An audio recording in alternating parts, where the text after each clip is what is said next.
बिस्मिल्लाहिर्रहमानिर्रहीम। मेहताब हैदर डायलॉग के दूसरे एपिसोड के साथ आपकी खिदमत में हाजिर है। आज से हमने इस प्रोग्राम का स्ट्रक्चर बेसिकली थोड़ा सा चेंज कर दिया है। एक प्रोग्राम में आपको पता है यूजुअली ये होता है कि एक मॉडरेटर होता है और मॉडरेटर वो सारी गुफ्तगू को जो है मैनेज करने की कोशिश करता है। हम चूँकि सारे दोस्त हैं, कोलीग्स हैं, तो आज से हमने तय किया है कि इस प्रोग्राम का कोई मॉडरेटर नहीं होगा। मैं जस्ट इंट्रोड्यूस करूँगा और उसके बाद हम आपस में गुफ्तगू जो है वो शुरू कर देंगे। आज हमारे दोस्तों में ज़ीशान, मेहदी साहब और हसन जो है वो मौजूद हैं। तो इस इंट्रोडक्शन के बाद हाउस जो है वो ओपन है हर तरह की डिस्कशन के लिए। आगाज़ सर मैं कर देता हूँ अगर मुझे इजाज़त दें। ये जो इस टाइम पॉलिटिकल सिचुएशन डेवलप हो चुकी है पंजाब में, सबसे पहले तो पीटीआई एक यानी भारी अक्सरियत के साथ जो 20 सीट्स थी वो जीत ली हैं पीटीआई ने। लेकिन उसके बाद जो कल असम्बली के अंदर हुआ और जिस तरह से हमजा शहबाज को उन्होंने चीफ मिनिस्टर मुंतखब करवाया, एक चौधरी शुजात साहब का एक लेटर अमरीका से आया था, उसके तो शायद इतने असरात मतलब नहीं हुए, लेकिन चौधरी शुजात साहब ने जो लेटर लिखा उसके नतीजे में हमजा शहबाज मुंतखब हो गए चीफ मिनिस्टर। मेरी ज़ाती राय ये है और इन्फॉर्मेशन भी है और राय भी है कि ये सिस्टम चल नहीं रहा। तो ये आईएमएफ के साथ चीज़ें जुड़ी हुई हैं। ये आईएमएफ का प्रोग्राम जैसे ही रिवाइव होगा उसके बाद इंटरम सेटअप आएगा और मुझे ये नहीं पता कि वो 3 महीनों में इलेक्शन करवाएगा या 3 साल में करवाएगा, ये मुझे नहीं पता। लेकिन ये हुकूमत साल कम अज़ कम पूरा नहीं कर सकती। इसके कोई जो है वो मुझे असरात नहीं नज़र आ रहे हैं और मुल्क तेज़ी से डिफ़ॉल्ट की तरफ बढ़ रहा है। अगर हमने आईएमएफ का प्रोग्राम रिवाइव ना किया तो शायद पाकिस्तान में ये परसेप्शन तो है कि हर बंदा ये कहता है जी हम डिफ़ॉल्ट नहीं कर सकते, लेकिन मेरा ख्याल है कि 15-20 दिन से ज़्यादा का टाइम नहीं है हमारे पास शायद। मेहताब साहब, आप चूँकि पावर कॉरिडोर्स में सारा दिन ख़ास तौर पे फाइनेंस डिवीजन में और इकॉनमी से माइक को ज़रा करीब कर इकॉनमी से रिलेटेड जितनी भी मिनिस्ट्रीज़ हैं और जो गवर्नमेंटल प्रैक्टिसेस हैं उनसे आप ज़्यादा वाकिफ़ हैं। देखिए, आपने एक बड़ी ग्लूमी पिक्चर खींची है जिसमें कि मुल्क डिफ़ॉल्ट करने लगा है और जनाब इलेक्शंस जो हैं वो हो जाएंगे और होने वाले हैं और ये सिर्फ़ और सिर्फ आईएमएफ के प्रोग्राम का मसला है कि वो जैसे ही रिवाइव होगा तो इलेक्शंस हो जाएंगे। देखिए, पॉलिटिकल पार्टीज़ की ये जो रिसेंट असल भाई मैंने ये नहीं कहा इलेक्शन हो जाएंगे, मैंने ये इंटरम सेटअप आ जाएगा और वो इंटरम सेटअप ज़रूरी नहीं है कि 90 डेज़ में इलेक्शन करवाएं। वो सुप्रीम कोर्ट की इजाज़त से 3 साल भी शायद। आपके कहने का मतलब ये कि जो मौजूदा सेटअप है वो डिस्टर्ब होगा, वो कंटिन्यू नहीं करेगा। यानी जो शहबाज शरीफ साहब की जो सेंटर के अंदर गवर्नमेंट है और अब पंजाब के अंदर उनके बेटे हमजा शहबाज की जो गवर्नमेंट बन गई है, कल सीएम वो इलेक्ट हुए हैं। अब वो चलें, ये बात की डिस्कशन है कि वो क्या हुआ, लेकिन ये डिस्टर्ब हो जाएगी। देखिए, गवर्नमेंट ने, फेडरल गवर्नमेंट ने ये इलेक्शन से पहले भी अनइक्विवोकली ये बात को एजर्ट किया, पब्लिकली प्रेस कॉन्फ्रेंस की जिसमें उन्होंने ये बात की और तमाम अलाइज ने भी इस चीज़ को इंडोर्स किया। पीपल्स पार्टी की तरफ से सबसे पहले ये एक कम्युनिक जारी हुआ था कि जो गवर्नमेंट है वो अपना रिमेनिंग टाइम जो है वो पूरा करेगी और तमाम अलाइज इस बात पर मुत्तफ़िक हैं कि गवर्नमेंट जो है वो अपना टाइम पूरा करेगी और वो उसकी फुल सपोर्ट के अंदर है। और हमने देखा भी कि पंजाब के इलेक्शंस के अंदर ख़ास तौर पे जब सीएम का इलेक्शंस था तो किस तरह जो पीपल्स पार्टी एक अलाई थी उन्होंने कैसे जाके नेगोशिएट करने की कोशिश की।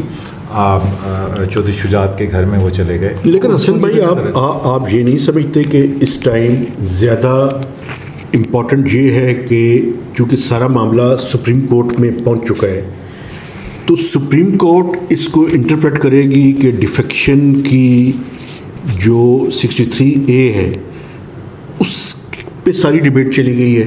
क्योंकि अगर उन्होंने उनके वोट कबूल कर लिए जाते हैं तो फिर तो चीफ मिनिस्टर हमजा शहबाज नहीं रहेंगे। देखिए, ये बात आपकी दुरुस्त है कि ये इसके अंदर एक एनॉमली जो कि जो जर्नलिस्ट हैं और मीडिया के अंदर भी बहुत ज़्यादा डिस्कस हो रही है, और जो लीगल फ्रेटर्निटी है उसमें भी बहुत ज़्यादा डिस्कस हो रही है।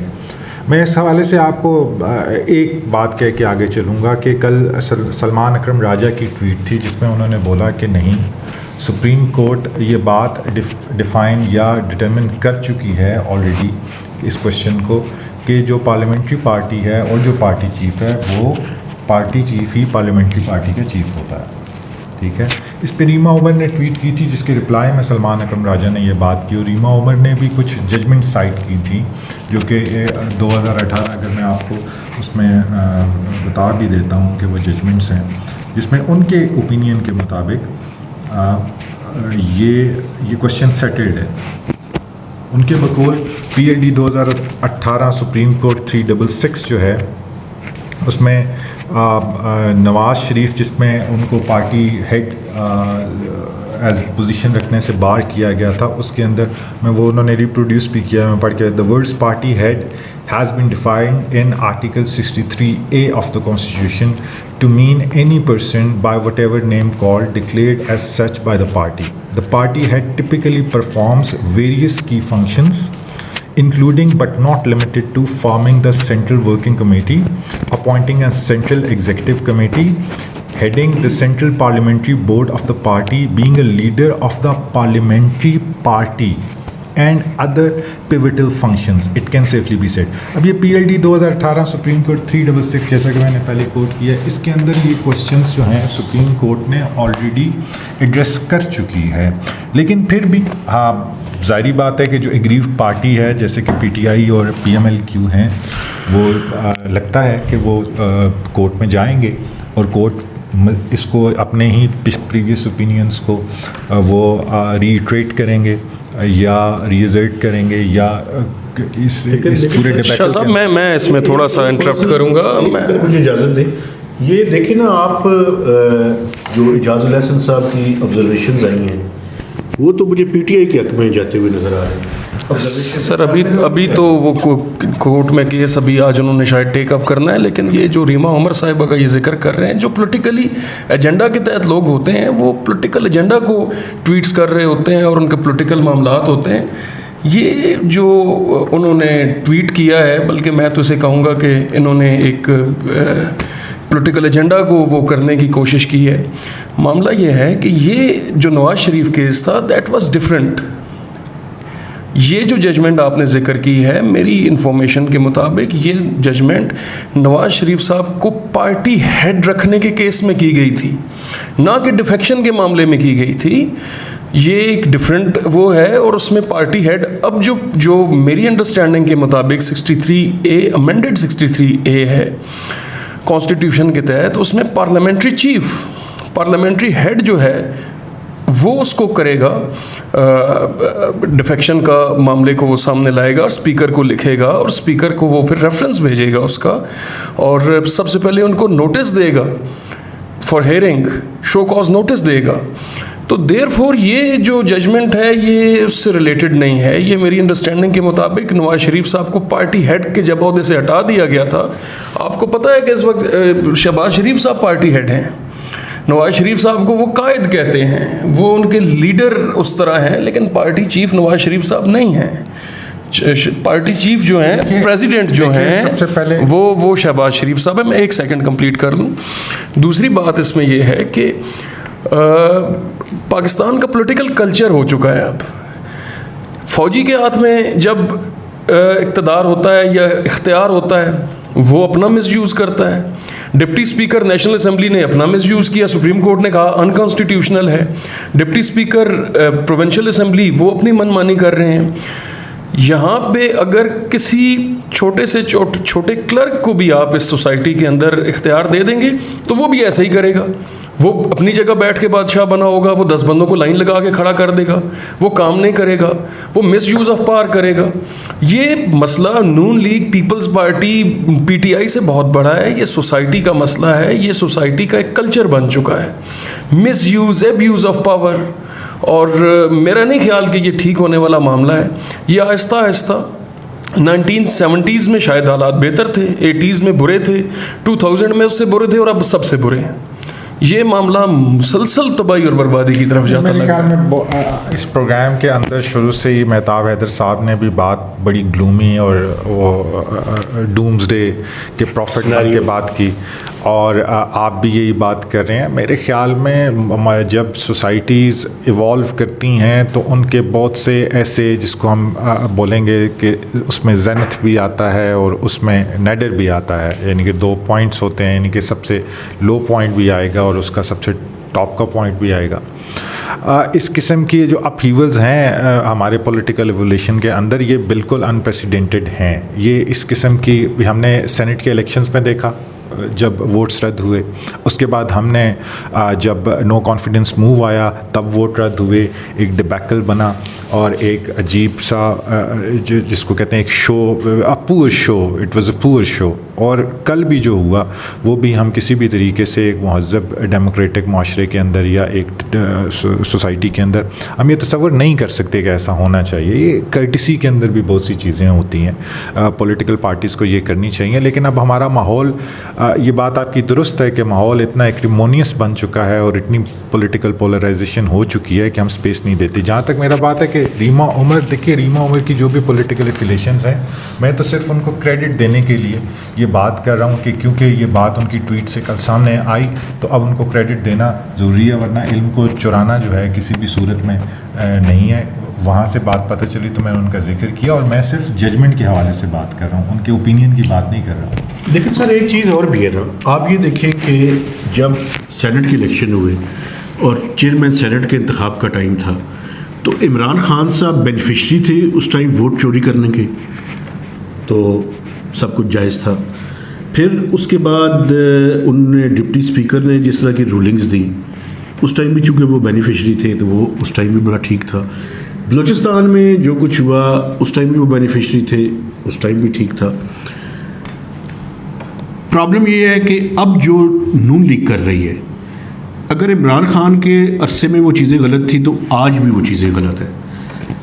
अब अगर पीटीआई को पाकिस्तान के लोगों ने 20 सीट्स पे मेजॉरिटी सीट्स इनको दी हैं, तो नून लीग को बजाय इसके कि वो जो काम इमरान खान साहब उस ज़माने में करते रहे हैं, वोट चोरी करवाने के और लोगों को लॉयल्टीज़ चेंज करने के, इनको कम से कम वो हथकंडे जो है वो इस्तेमाल नहीं करने चाहिए। ये पुरानी डिबेट है मेहताब साहब, रियलिस्ट वर्सेस आइडियलिस्ट, यानी कि अपने इंटरेस्ट के लिए टिट फॉर टैट क्या करना चाहिए, ये राइट है या जस्टिफाइड है या नहीं, अपने असूलों के ऊपर कभी भी समझौता नहीं करना चाहिए। ये एक बहुत पुरानी डिबेट है। मेरे ख्याल में इंसान जब हंटर गैदरर था तब से, जब वो कबीले बनना शुरू हुए तब भी ये डिबेट होती होगी दो लोगों के बीच में कि नहीं हमें ये करना चाहिए या ये नहीं करना चाहिए।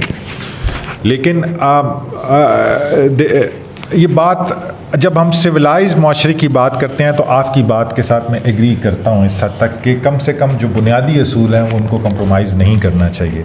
अगर कल को एक पार्टी का एक एक्ट जो था वो इलीगल था या वो एक इमेच्योर एक्ट था, हाई मॉरल ग्राउंड, ठीक है हम इतने हाई मॉरल ग्राउंड भी नहीं करते, लेकिन चले एलिमेंट्री मॉरल ग्राउंड्स की हम बात कर लेते हैं कि एटलीस्ट एलिमेंट्री मॉरल ग्राउंड्स पे उनको रहना चाहिए था। अब ये जिस तरीके से ये चीज़ हुई है कि अब देखिए इसका एक बहुत बड़ा पॉलिटिकल कॉस्ट भी होगी।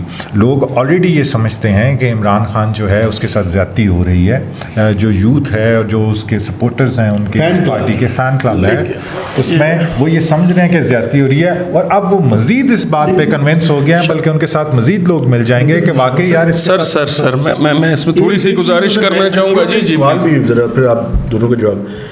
ये जो डिफेक्शन है जी, ये पार्लियामेंट्री लीडर उसको रिपोर्ट कर सकता है या पार्टी चीफ कर सकता है? मेरे ख्याल में डिबेट ही यही है। मेरी अंडरस्टैंडिंग के मुताबिक तो पार्लियामेंट्री लीडर है। मेरी अंडरस्टैंडिंग मेरे ख्याल में but the amendment of 2010 17th है या 18th अमेंडमेंट है, उसके तहत जो है वो पार्लियामेंट्री लीडर है। लेकिन मैं हसन शाह साहब की एक दो बातों का एक जवाब दूँ करूँगा। जी जी कि मैं एक इसी पे ऐड कर लूँ। देखें PLD 2018 सुप्रीम कोर्ट 97 है, मैं उसका टेक्स्ट आपको पढ़ के बता देता हूँ। Thus it is held that in the absence of specific direction of the party head with regard to abstaining from casting the vote, the appellant have not defected the party as such. The impugned order dated 6/4/2017 is not sustainable. देखिए supreme court ने already 2018 के अंदर ये चीज़ जो है ये इस question को सेटल कर चुकी है कि पार्लियामेंट्री पार्टी से मुराद पार्टी हेड है, लेकिन अगेन देखिए कर सकती है। देखिए मैं सिर्फ ये अपनी इंटरप्रिटेशंस हैं जो सुप्रीम कोर्ट की जजमेंट्स हैं और जो प्रेसिडेंट्स हैं, और मैं अगेन ये भी बात करूँगा, ये भी कल रीमा उमर के ट्वीट में ही ये बात आई थी सामने, मेरी नज़र से भी ये गुजरी, और उसके बाद मैं सोचता हूँ ये सबसे पहले कल सवाल बाबर मुमताज़ साहब हैं, इस्लामाबाद बेस्ड लॉयर हैं, बहुत ही अच्छे, उनके साथ बात हो रही थी तो वो भी यही बात, उन्होंने सबसे पहला क्वेश्चन ही ये उठाया था कि the distinction between the party head and the parliamentary head. मेरे ख्याल में लेकिन लेटर ऑन इस चीज़ को जो एटलीस्ट लीगल फ्रेटर्निटी है, जो ब्रिलियंट माइंड्स हैं, जो सीनियर्स हैं, उनके ख्याल के अंदर ये क्वेश्चन एड्रेस हो चुका है। लिहाजा जो एलाइज हैं, ये शहबाज शरीफ साहब हैं, उनकी गवर्नमेंट कोई इतने ज़्यादा ख़तरे के अंदर नहीं है। अगर ये कोर्ट में जाता भी है तो कोर्ट भी अपनी जो पास्ट उसके प्रेसिडेंट्स हैं वो बाइंडिंग है उस पर, वो उससे इतना ज़्यादा डिस्कस नहीं। लेकिन मैं इसमें शाह जी आपको थोड़ा सा मैं गुजारिश ये करूँगा, आप ये देखें, इंटेलेक्चुअल डिसऑनेस्टी समझता हूँ मैं इसे, कि रीमा उमर एक और केस को रेफरेंस बना के एक और केस में फिट कर रही हैं। जजमेंट है नवाज शरीफ साहब के पार्टी हेड के मामले में, ये डिफेक्शन का मामला ही नहीं है। ये मैं खुद लॉयर हूँ, हम लॉयर्स इस तरह करते भी हैं कि अपनी इंटरप्रिटेशन करते हैं, वो जजमेंट्स जो किसी और केस में होती हैं उनको रेलेवेंट बनाने के लिए कर रहे होते हैं। ये लोग क्योंकि एक पॉलिटिकल एजेंडा पे हैं और इन्होंने वो पार्टी हेड का नवाज शरीफ साहब को डिस्क्वालीफाई किया था सुप्रीम कोर्ट ने इस जजमेंट के तहत कि he can not hold the office of party head. अब ये केस बिल्कुल डिफरेंट केस है, उसमें इस केस में जो PLD 2018 सुप्रीम कोर्ट आप बता रहे हैं, इसमें डिफेक्शन नहीं हुई थी। किसी बंदे ने पार्लियामेंट्री हेड या पार्टी हेड के डायरेक्शन के अगेंस्ट वोट कास्ट नहीं किया था। केस ये था कि नवाज शरीफ साहब डिस्क्वालीफाई हो चुके हैं, तो can a disqualified person be the party head, तो उसमें सुप्रीम कोर्ट ने ये जजमेंट दी थी। और ये रेफरेंस इस केस में देना बिल्कुल गलत रेफरेंस है। दूसरी बात मैं ये करना चाहूँगा कि ग्लूमी पिक्चर का जहाँ तक ताल्लुक है, आप ये देखें कि 75 साल तो हमें आज़ाद हुए हो गए हैं। एवोल्यूशन के नतीजे में हम डिस्ट्रॉय हो गए। मैं आपको नहीं उम्र है ना, आप देखें कि इंडिया बांग्लादेश के साथ 418 बिलियन डॉलर्स के पीछे हैं। हमारे टोटल एसेट्स इस वक्त 9 या 10 बिलियन डॉलर्स होंगे, जिनमें ज़्यादातर पैसे मेहताब हैदर साहब को बेहतर पता है बैंक्स के हैं। देखिए लेकिन इंडिया के 418 बिलियन डॉलर्स की सिर्फ एक्सपोर्ट्स हैं। देखिए हम डिस्ट्रॉय हो रहे हैं। बांग्लादेश के 50 बिलियन वो लोग जिनके बारे में हमने ये उस वक्त एक हमने पढ़ा है कि ये लोग कहते थे कि ये तो तूफान और जलजलों और वो बरसात से डूबी हुई कौम है, और मुझे इजाजत दें इस टाइम, और उनके 50 बिलियन डॉलर के एसेट्स हैं। एक चीज़ को मैं ज़रूर करना चाहता हूँ। देखिए आप ये जो जुडिशल एक्टिविज्म है, इसके बारे में ज़रा आप लोगों की राय बड़ी ज़रूरी है। पब्लिक अकाउंट्स कमेटी के सामने सुप्रीम कोर्ट का रजिस्ट्रार पेश नहीं हो सकते, क्योंकि पार्लियामेंट की क्या इज़्ज़त है इस मुल्क के अंदर। इज़्ज़त तो इन जजों की है, बहुत इज़्ज़त वाले हैं भी माशाल्लाह, कोई शक नहीं है, क्योंकि इस मुल्क में जिसके पास जितनी ताकत है वो उतना ही इज़्ज़त वाला है। वो तो पेश नहीं हो सकता PSC के सामने। प्राइम मिनिस्टर को माजी में जब भी बुलाया गया, बल्कि कई प्राइम मिनिस्टर को तो डिस्क्वालीफाई भी किया इन्होंने, नवाज शरीफ, यूसुफ रज़ा गिलानी साहब। तो अब पहले डिप्टी स्पीकर नेशनल असेंबली को नहीं बुलाया, अब सुना है कि शायद डिप्टी स्पीकर को बुला रहे हैं जो पंजाब के हैं। तो क्या इस मुल्क में तकद्दस सब इंस्टीट्यूशंस को है सिवाय पार्लियामेंट के? ज़्यादा सख्त सवाल नहीं, ज़्यादा सख्त सवाल नहीं है, लेकिन ये बहुत ही एक लीगलिस्टिक क्वेश्चन है।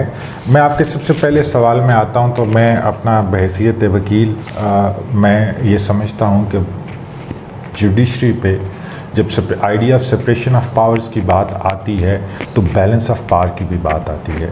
पार्लियामेंट्री सुपरमेसी हमारा ऑल्दो के ये एक थोड़ी सी पाकिस्तान के अंदर हम रहने वाले लोगों में एक थोड़ी सी मिसकंसेप्शन ये है कि पाकिस्तान एक कॉन्स्टिट्यूशनल डेमोक्रेसी है, पाकिस्तान एक पार्लियामेंट्री डेमोक्रेसी नहीं है। पाकिस्तान को रूल कॉन्स्टिट्यूशन करता है। It is unlike United kingdom.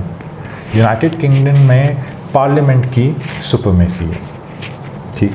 दूसरी चीज़ जो आपने बात की कि पब्लिक अकाउंट्स कमेटी में जो सुप्रीम कोर्ट के रजिस्ट्रार हैं उनका आना नहीं है, उनको बिल्कुल नहीं आना चाहिए। ये एक प्रिंसिपल है इंडिपेंडेंस ऑफ जुडिशरी का, जिसके पिलर्स हैं कुछ, उसमें one is the remuneration of जजेस।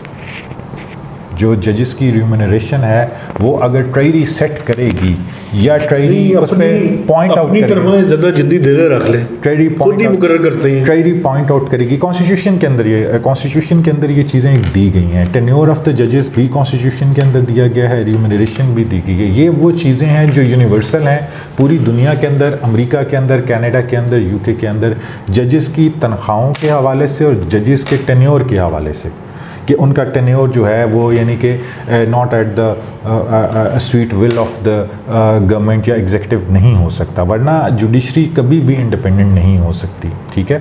हाँ, अब अगर ये बात है कि एक फाइनेंशियल मसला है और उसकी रेगुलरिटी को देखना है तो उसका कुछ और फंक्शन, एक इंटरनल मैकेनिज़्म, और उस इंटरनल मैकेनिज़्म को कोई पार्लियामेंट्री कमेटी हो जो कि उसके साथ लाइसेंसशिप करे।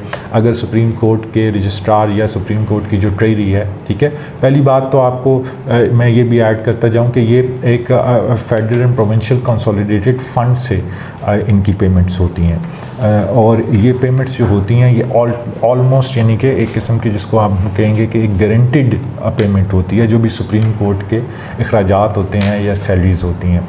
इसमें मज़ीद आप भी इसको डिग इन कर लीजिएगा। लेकिन मेरे ख़्याल में इंडिपेंडेंस ऑफ जुडिशरी के लिए ये इंतहाई इम्पॉर्टेंट है कि ना ही पार्लियामेंट और ना ही एग्जीक्यूटिव किसी भी तरीके से जजेस की रिम्यूनरेशन, उनकी सैलरीज यानी, और उनकी जो टेन्योर है, ठीक है, उसमें एक एक्सेप्शन दी हुई है, कॉन्स्टिट्यूशन के अंदर भी एक्सेप्शन दी हुई है कि अगर वो इंसेन हो जाए या वो कोई मोरल टर्पिट्यूड का कोई ऐसा एविडेंस आ जाए तो वो तो जो आपके पास प्रोसेस है कि वो आप जो सुप्रीम जुडिशियल लेकिन सर ये पार्लियामेंट्री ओवरसाइट होनी चाहिए सर। इसमें गुजारिश ये नहीं, चौधरी साहब ने बड़ा जुल्म किया था, उसके खिलाफ उन्होंने, मैं भूल गया ये 18th अमेंडमेंट में शायद आई थी पार्लियामेंट। देखें अगर पार्लियामेंट, ठीक है, अगर इस हद तक तो हम कहते हैं जी कि इनकी जजेस की जो सैलरीज हैं वो सिक्योर होनी चाहिए और बिल्कुल उसमें होना चाहिए, सब कुछ होना चाहिए। लेकिन एक मामला है कि पार्लियामेंट क्यों फिर हर दफ़ा उनको प्रिविलेज करने के लिए जो सुपीरियर कोर्ट्स हैं उनकी कॉन्स्टिट्यूशनली उनको बढ़ा देती हैं तनख्वाह। कल एक नोटिफिकेशन किया गया है या 1-2 दिन पहले नोटिफिकेशन किया गया है हमजा शहबाज साहब की तरफ से, पंजाब की जो जुडिशरी है, लोअर जुडिशरी हम जैसे कहते हैं, उनके जो स्पेशल जुडिशल अलाउंस है उसको उनकी बेसिक सैलरी का 1.5 गुना कर दिया गया है, 150% कर दिया गया है। तो ये तो पार्लियामेंट, एक क्वेश्चन आगे से क्वेश्चन के जवाब में भी शाह एक क्वेश्चन आ गया है ना कि क्या जब आप बढ़ा रहे हैं उनकी तनख्वाहें और आप उनको एक्स्ट्रा ऑर्डिनरी रिलीफ दे रहे हैं, और पार्लियामेंट ने तो वैसे माजरत से ऐसे ऐसे काम भी किए हुए हैं कि जजेस की जो रिटायरमेंट एज है उनको कभी 65 ईयर्स किया है, कभी 68 ईयर्स किया है, फिर वापस किया है। तो गलती तो दोनों तरफ है। अगर आप उनको खुश करने के लिए उनकी रिटायरमेंट की एज को ज़्यादा कर दें एक्सेसेस होंगे या उनकी वो तनख्वाहों को ज़्यादा कर दें, लेकिन ये तो टोटल जो बजटरी आउटले है उसके अंदर अगर आप जुडिशियल सर्विसेज की सैलरीज को अगर आप लेंगे तो ये मेरे ख्याल में 1% से भी कम है। आपके ऑलरेडी जो हैं जजेस जो हैं वो कम हैं। आपके जजेस के पास अभी भी जो लोग, ख़ास तौर पे जिसको मैं इख्तलाफ करता हूँ, ये लफ्ज़ लोअर जुडिशरी इस्तेमाल करना, मैं इसके लिए बेहतर लफ्ज़ इस्तेमाल करना चाहता हूँ कि ये superior trial is where the actual lawyering, actual dispensation of justice happens. Appellate jurisdictions के अंदर तो बहुत कम वक्त होता है उनके पास और बहुत ही कम काम होता है, लेकिन हमारे यहाँ हम वकला भी और आम लोग भी वो इन ट्रायल कोर्ट्स को समझते हैं कि शायद ये कोई इतनी ज़्यादा अहमियत की हामिल नहीं है, और वो उनके ऑर्डर्स को भी उस तरीके से नहीं मानते, बहुत सी ज़्यादा एक्सेसेस करते हैं। तो ये जजेस इंतहाई कम हैं। हम ऑलमोस्ट डेली ट्रायल कोर्ट्स के अंदर अपीयर होते हैं, 70-100 केसेस हैं एक जज के पास। ये 70 केसेस एक जज जो है, एक सिविल जज जो है, वो कैसे डिसाइड कर सकता है? ठीक है, तनख्वाह जो है उनकी, ऑफ कोर्स तनख्वाह एक रिम्यूनरेशन, जब हम ये एलिज करते हैं कि फ़लाँ करप्ट है, फ़लाँ ऐसा, तो हमें एटलीस्ट ऐसे लोगों की जिनके पास ये टेम्पटेशन होती है कि वो करप्ट हो सकते हैं, तो एटलीस्ट उन्हें एक जगह से सिक्योर करना चाहिए कि उनकी सैलरी इतनी होनी चाहिए कि जिसमें वो ज़िंदगी गुजार सकें। हाँ, लेकिन इसके साथ एक और चीज़ भी है, सैलरी बढ़ाने के साथ एक और अमल भी ज़रूरी है कि उनकी सज़ा अगर इफ़ दे फाउंड गिल्टी तो वो भी थोड़ी स्पेशल होनी चाहिए। एक मुझे बता देना जी, आप दोनों इस पर मैं देखें, सुप्रीम कोर्ट की एक डायरेक्शन है या ऑब्जर्वेशन है कि 6 माह से ज़्यादा स्टे ऑर्डर नहीं चल सकता। मुतअद्दिद केसेस हैं, मुतअद्दिद हायर कोर्ट्स में, इस्लामाबाद हाई कोर्ट में भी हैं और सिंध में भी हैं, बाकी जगहों में भी हैं, कि जहाँ पे अरबों रुपए के मामलात हैं और कई सालों से स्टे ऑर्डर पे चलाई जा रहे हैं। ये बात आपकी दुरुस्त है, ये बात आपकी क्या जस्टिफिकेशन है? नहीं, इसकी जस्टिफिकेशन मुझे पैसे नजर आते हैं। नंबर ऑफ जजेस देखिए, एक जज जो है, कोई भी जज, वो चाहे सुप्रीम कोर्ट का जज है या वो हाई कोर्ट का जज है या वो एडिशनल सेशन जज है या सिविल जज है या फैमिली जज है, वो ओवरबर्डन्ड है। पाकिस्तान की जुडिशरी जो है वो ओवरबर्डन्ड विद द वर्क है। ठीक है, अच्छा, ऐसी बात भी नहीं है कि मैं ये कहना चाह रहा हूँ कि पूरी की पूरी जुडिशरी जो है वो कॉम्पिटेंट है। ऑफ कोर्स कॉम्पिटेंसी के भी बहुत ज़्यादा सीरियस इश्यूज हैं, लेकिन सबसे पहली चीज़ ये है कि ओवरबर्डन्ड है। पहला जो फर्स्ट थिंग्स फर्स्ट अगर हम बात करेंगे तो पहले इस बर्डन को कम करना है और then we would root out the incompetency out of a judiciary.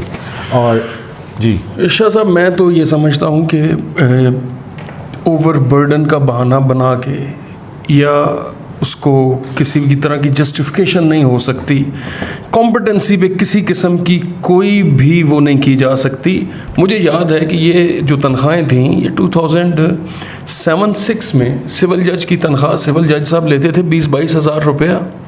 आज एक न्यूली अपॉइंटेड सिविल जज साहब जो हैं वो तकरीबन 1.5 लाख रुपया लेते हैं। गाड़ी उनको मिली हुई है गवर्नमेंट की तरफ से, फ्यूल उनको दिया जाता है, घर उनको दिया जाता है। बात यह है कि अगर आप ये समझते हैं कि आप ओवरबर्डन्ड उसमें सिस्टम में चले जाएंगे, आपकी तनख्वाह कम है, तो आप जज क्यों बनते हैं? आप ना बने, आपको ज़बरदस्ती तो घर से ला के कोई नहीं बनाता। अखराजात के हवाले से जो असल मसाइल हैं, इस बात पे कि पैसे थोड़े हैं, काम ज़्यादा है, मैं कॉम्पिटेंसी पे किसी किस्म का दुनिया में कोई कॉम्प्रोमाइज़ नहीं किया जाता। एक्सपेंडिचर के हवाले, पब्लिक एक्सपेंडिचर के हवाले से जो सीरियस मसाइल हैं वो इंपोर्ट के हवाले से हैं। मुझे बताएं, जजेस की तादाद वैसे कितनी कम है? बहुत कम है मेरे ख्याल में। एक जज को, एक सिविल जज के पास आइडियली 7 से 8 केसेस से ज़्यादा पाकिस्तान में नहीं होने चाहिए डेली के। इसके लिए मेरे ख्याल में अगर एक जज के पास 100-110 केसेस हैं तो आप देख लें, मैं तहसील की बात कर रहा हूँ, 70 मोर जजेस नहीं, नॉट 70 ऑफ कोर्स, 100 को 10 जजेस, 12 से 14 जजेस, सॉरी 70 नहीं, 12 से 14। अभी तो आपके 5 जजेस हैं, 6 हैं फैमिली जजेस। अगर और कर दें तो मैं समझता हूँ चीज़ें बेहतर हो सकती हैं। 10 करने में, जहाँ 5 करने हैं वहाँ 10 या 12 करने में कोई उसके लिए एक पूरा दरअसल ये जजेस को भर्ती करना और फिर जजेस को भर्ती करना है, फिर आपने उनको एक इंफ्रास्ट्रक्चर भी देना है। अब मेरी इन्फॉर्मेशन के मुताबिक एशियन डेवलपमेंट बैंक था शाह साहब जिन्होंने ये पैसे दिए थे। एक्सेस टू जस्टिस प्रोग्राम में हमारे कोर्ट कॉम्प्लेक्स बने थे, पूरे पंजाब में कोर्ट कॉम्प्लेक्स बने थे। आपने एक जज को भर्ती करके उसको कोर्ट भी देनी है, उसको पूरा स्टाफ भी देना है, कोर्ट कॉम्प्लेक्स। अब जितनी गुंजाइश है अदालतों में, अब आप ये देखें कि रावलपिंडी में देखिए इंसाफ माशरे की सबसे इम्पोर्टेंट चीज़ है। अगर इस पे ये समझते हैं हम कि हम इंफ्रास्ट्रक्चर नहीं, उनको कमरे नहीं बना के दे सकते जजेस को, और जजेस को हम तनख्वाहों पे 50,000 या 70,000 रुपये जज की तनख्वाह बढ़ गई है और इस पे हम शोर डाल रहे हैं, जो कि बजटरी जो एक्सपेंडिचर है ये पीनट्स है, और इस पे हम शोर डालना शुरू हो गए हैं। तो मेरे ख्याल में हमारी कभी भी बहैसियत society justice was never our preference, हम इसको कोई इंपॉर्टेंस नहीं। अच्छा सर, एक आखिरी नुक्ते में गुफ्तगू को जो है वो ख़त्म करते हैं। ये बताएं कि अभी जो अनसर्टेनिटी है इसकी एक कॉस्ट इकोनॉमिक फ्रंट पे भी है। मैं आपको ये बता सकता हूँ, और मैं ज़्यादा नहीं कोई ग्लूमी पिक्चर पेश करना चाहता, लेकिन एक मैं आपको बताऊँ, इस टाइम बैंक्स LCs नहीं खोल रहे। किसी ज़माने में, और ये भी IMF की शर्त है, मैं अपने देखने वालों को बताना चाहता हूँ, पहले जो पब्लिक सेक्टर की चीज़ें होती थी, LCs थी, वो स्टेट बैंक उसके लिए पैसे देता था। IMF ने 2007-8 में या 8-9 का जो प्रोग्राम था उसमें ये शर्त रखी कि ये इंटर बैंक से लेंगे। तो अब प्रॉब्लम ये है कि PSO और एनर्जी सेक्टर को सबसे बड़ी प्रॉब्लम है, उनकी जितनी चीज़ें अब आइंदा इंपोर्ट होने वाली हैं उसकी LCs खोलने के लिए पैसे नहीं हैं। देखिए ये एक बैंक्स ऐसा नहीं है कि डॉलर्स नहीं है मार्केट के अंदर, बैंक्स हेजिंग कर रहे हैं। बैंक्स एक बहुत ज़्यादा कंजर्वेटिव इदारा होता है, बाय नेचुरली बैंक्स बहुत ज़्यादा कंजर्वेटिव होते हैं। अगर आप देखिए मेरे ख्याल में फ्यूचर्स को ट्रेड कर रहे हैं 241 के 248 पे डॉलर को वो ट्रेड कर रहे हैं, बहुत ही बैंक कंजर्वेटिव होता है। IMF ने मेरे ख्याल में ये बहुत ही अच्छा रिफॉर्म हुआ है थ्रू जो स्टेट बैंक का नया लॉ आया है कि पहले पब्लिक सेक्टर जो कंपनीज होती थी वो जितनी भी इंपोर्ट्स करती थी वो आपके जो रिज़र्व होता था वो उसमें से वो पैसे लेके और वो इंपोर्ट कर लेते थे और उनको कोई प्रॉब्लम ही नहीं होता था। अब एटलीस्ट उनको मार्केट से जब इंटरबैंक रेट से डॉलर के रेट उठाना पड़ेगा और बैंक से नेगोशिएट करना पड़ेगा, तो एटलीस्ट वो अपनी जब वो इंपोर्ट करें वो माले मुफ्त दिले बेरहम वाला कुछ आंसर तो कम होगा। लेकिन एक और दूसरी तरफ मिसमैनेज, इससे एफिशिएंसी आएगी। आपको पता है पिछले 2 महीनों में हुकूमत ने $6.2 बिलियन की POL जो है, जिसमें फर्नेस ऑयल और राल LNG भी शामिल है, वो इंपोर्ट कर लिए। देखिए नेचुरली श्रीलंका के साथ हमने देखा कि उनके ऑयल रिजर्व्स जो थे वो बिल्कुल ख़त्म हो चुके थे और वो एक बहुत बड़ी वजह बनी जो वहाँ पे डिबेकल हुआ। देखिए आज जो रुपए पे प्रेशर है, हमें देनी चाहिए, आज जो रुपए पे प्रेशर है सर इस वजह से हो सकता है कि रुपए का प्रेशर इस वजह से उन्होंने आपके रिजर्व बिल्ड कर लिया। किसी जगह नजर नहीं आ रही, गवर्नमेंट में फ्री फॉल है डॉलर का, इस तरह लग रहा है जैसे कोई गिर रहा है उसको, सॉरी रुपए का, और उसको संभालने वाला कोई नहीं है। कोई खामोशी है, हर तरफ हर किस्म की गुफ्तगू की जा रही है। टीवीज़ पे सियासी गुफ्तगू तो बिल्कुल मौजूद है, लेकिन ये इकॉनमी पे मैंने बड़ा कम लोगों को देखा है कि जो इतने सीरियस इशू पे जो इतनी ज़्यादा डिवैल्यूएशन है रुपए की, और डिवैल्यूएशन पे तो जस्टिफाइड है पाकिस्तान की ये आर्टिफिशियली जो है ये बिल्कुल जी जस्टिफाइड है। इसको 500 रुपए ले जाए लोग, साहब जो थे उन्होंने आर्टिफिशियली रोका है। आप अभी भी जो quantity of currency in circulation है, अगर M2 के साथ अगर रिजर्व्स को और जो dollars held with the banks और प्लस ओपन मार्केट का है, अगर आपका काम क्या है सर, स्टेट किधर है? स्टेट का कोई काम नहीं है कि वो रेगुलेट करे चीजों को। इकोनॉमी की बात ठीक है, अगर फ्री मार्केट इन्फ्लेशन का क्या होगा मुझे वो बताइए। मर जाएंगे लोग। इन्फ्लेशन एक ग्लोबल फिनोमेना है, ग्लोबल फिनोमेना है। गरीबों का क्या करें? बहुत से मसाइल रहेंगे, गरीबों के मसाइल 500 रुपए का डॉलर कर दें और जो है वो, लेकिन ये शॉर्ट टर्म है, विद इन 5,000 रुपए किलो का आटा कर दें। 4 to 6 months चीजें लगता है कि बेहतर हो जाएंगी। देखें अभी ऑयल प्राइसेस भी नीचे, लॉ एंड ऑर्डर हुकूमत का काम नहीं है, इकॉनमी संभालना हुकूमत का काम नहीं है। इनका काम क्या है सर? ये किस लिए वोट लेके आए, किस लिए ये अरबों रुपए के ठेके लेने के लिए आए हैं, ये करने के लिए? ये मैं किसी सारी हुकूमतों की, हुकूमत का काम क्या है? अगर ये रेगुलेट भी नहीं कर सकते चीज़ों को, ये इकोनॉमिक पॉलिसीज भी नहीं बना सकते, जाने दे फिर डॉलर को जा जाता है। एंजॉय करें सब लोग, ये तो एक शाह साहब शॉर्ट टर्म फिनोमेना है, मेरे ख्याल में शॉर्ट टर्म फिनोमेना है, ये चीज़ें ठीक हो जाएंगी, इसमें कोई शक नहीं है कि आवाम जो है, आम लोग जो है, 1-2 करोड़ लोग भूखे रह जाएंगे, बाकी चीजें ठीक हो जाएंगी। बहुत कीमत है, बहुत इसके अलावा आखिर में जरा कि ये तो ना होगी हम लोगों को ये मशवरा देना शुरू कर देंगे, केक खाने शुरू कर दें। नहीं, ऐसा नहीं है। देखिए, आम आदमी के मसाइल जो हैं वो बहुत ज़्यादा हैं, इसमें कोई शक, कोई दूसरी राय नहीं है, लेकिन ये बात भी किसी न किसी को तो बात बतानी है कि गवर्नमेंट के पास भी ऑप्शंस नहीं है, वो चाहे कोई भी गवर्नमेंट हो, किसी भी पॉलिटिकल पार्टी की। जो शाह साहब आपने पुरतकल्लफ हमें चाय पिलाई है, केक खिलाए हैं, पकौड़े खिलाए हैं, उसके बाद इस किस्म की गुफ्तगू हसन काज़मी साहब की बनती है कि जाने दे फ्री फॉल डॉलर को जिधर से आता है। तो ये डायलॉग आपने सुन लिया जी, आपने अपना फीडबैक देना है और बिल्कुल कैंडिड किस्म का फीडबैक आपने भी जो है वो हमारे साथ शेयर करना है। तो नए प्रोग्राम तक, अगले हफ्ते तक इजाज़त दीजिए। खुदा हाफिज़।